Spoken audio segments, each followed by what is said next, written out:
Well, then there was the Suge Knight case. And Tom Mesereau originally was representing Suge. And he brought you I think there were a series of attorneys. Well, yeah, there was a bunch of attorneys, but at one point, Tom Yeah. became his lawyer. And I spoke to Tom about this when I interviewed him. Right. So along with Tom, you're part of his team. So now you're working on the Suge Knight case. Correct. You had conversations with Suge? Many. I had worked with Suge Knight before on several other, again, smaller issues. He has a civil attorney, I'm drawing a blank on her name, Terry, female civil attorney that I know, also, again, small community. And he brings her in on pretty much everything, one thing or another. So I had met with him on several occasions before. For the life of me, I couldn't tell you what they were, whether they were civil or criminal or something was going on he needed some help with, and I just helped out. So I knew him long before this particular case. Okay. How were the conversations during this particular case? Well, for the most part, he just wanted to understand the process and how we were going to handle this. From an investigative standpoint, again, Suge had told me, and I was in the process of getting medical records. There were two separate cases. So there was the incident with Katt Williams, who had taken a camera from a girl who had taken a photograph of Suge with his son. He didn't care about the photograph of himself, but his 4 or 5-year-old son at the time. With respect to the homicide case where this Terry, whatever, got run over. Terry Carter. Yeah, got run over in the truck. Again, he knew Terry Carter. I guess they were friends or whatever. In this particular case, Suge, this is when I found out that Suge has no vision in his right eye.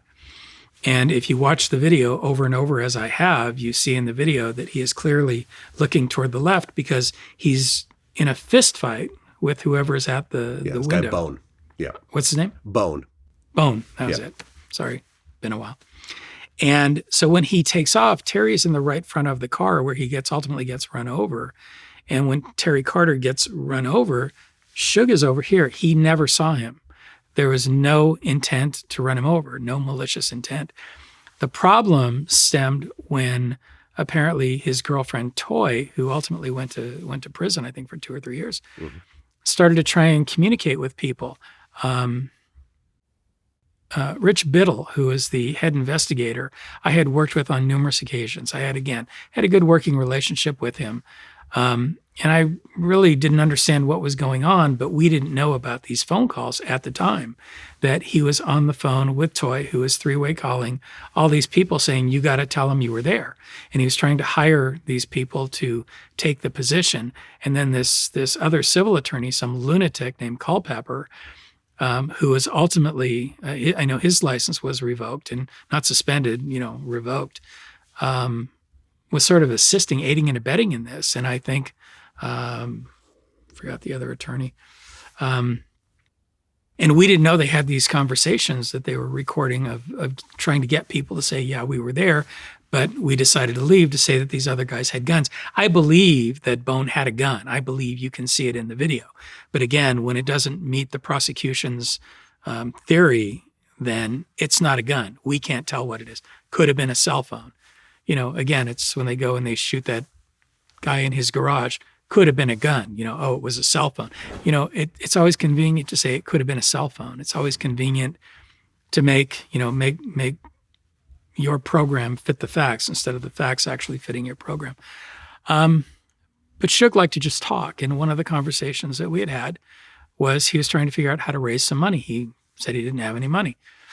And again, we needed experts. For example, we needed his eye expert. We needed his doctor, and they're not going to come in for free.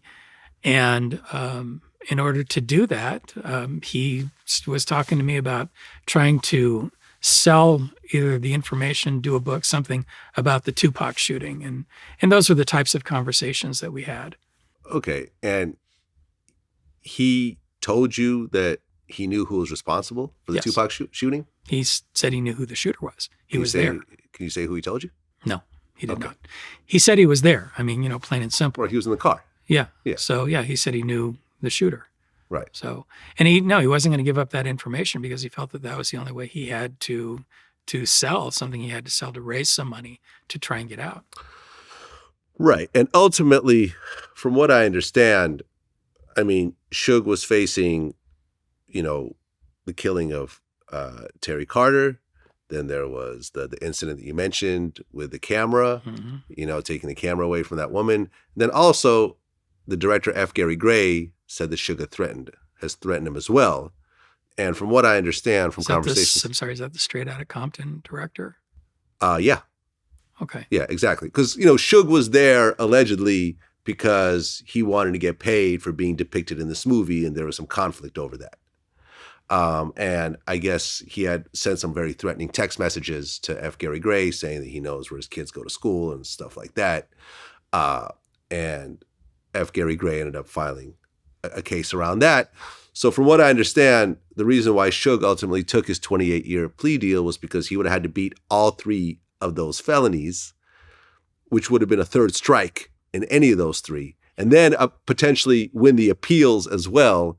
And he felt there was essentially a 0 chance of doing all that. If you win those 3 cases, there are no appeals. If you win your case, you don't appeal. No. But the prosecution could appeal. No. No? No, double jeopardy. Gotcha. If you're exonerated, if you get a hung jury, you can be retried. Okay, well, if you're acquitted. Okay, got it. Yeah, I got it wrong. Well, no problem. Regardless, three serious cases that didn't look great for him, especially with text messages and everything else like that. And ultimately, he got 28 years. When I talked to Tom Mesereau, he feels that if Suge had taken the murder case to trial, he felt he could have potentially won. He said if it was a little old white lady instead of Suge, she would have been hailed as a hero and was found not guilty. But since it's the big bad guy, Suge Knight, with this long history, that it was a very different situation. Yeah, and I agree. Based on the investigation that we had at that point, based on the fact that he had no vision in his eye, based on the computer-enhanced videotape that we had done to establish that he was clearly still focused on being punched by Bone, that he had no way of, he took off to get away from Bone. He had no way of knowing. And you see Bone get hit by the side view mirror. Yeah. He had no way of knowing that Terry was in the front of the car, especially in the front right side where he was. So I agree with Tom. Unfortunately, Suge was his own worst enemy. If you're I don't really know what he was, I guess a record producer, produce your records, but don't play investigator and don't play lawyer. Stay out of our territory. But we had a plan that I think would have actually acquitted him, in spite of who he was. I don't want to say I disagree with Tom, but I think he wouldn't have been a hero, but I think in spite of who he was, I think it was a legitimate defense and a real defense. It wasn't something that was being manufactured. It was the real McCoy. Why did you guys ultimately leave his case? I left because Tom left. Tom just had a parting of the ways with Suge. Suge had a definite way of how he wanted things done. He required somebody to come sit with him like every day. He's in a cage. You can't handle being in a cage. But if he gets out into the attorney room, which is a very large room, even though you're still handcuffed to a table, he at least can get out and talk to people. And he can, he's a little social butterfly. He knew several of the people in custody. And, he's like, hey, what's going on? He's always, sort of bullshitting with these other people. And that's not practical. Again, you can't, I have other cases. You can't just stop everything you're doing. And again, like the typical celebrity, like Robert Blake losing body fluid when I showed up on this quadruple homicide and he's there with Jerry Spence, he made a comment to Barry Felsen like, hey, don't we own this guy? He thought that he was paying me, that was it, that I wasn't working for anybody else but him. And that was absolutely not the case. Got it. So I, as far as what actually took place between the two of them, I don't know. But this guy Culpepper got into it with Tom in lockup. We were waiting for them to open the gate and got into it with Tom in lockup. And I had to sort of get in between them because Tom's a boxer and a big boy. I mean, Tom would have just decked him right there on the spot. And that's not the way Tom behaves. He's not that way, but you don't push him. And Culpepper was pushing him. So, I mean, again, and Suge wasn't going to get rid of Culpepper. Don't know why. Don't care. but he wasn't going to. And it's like, my position was there's no reason for us to be here.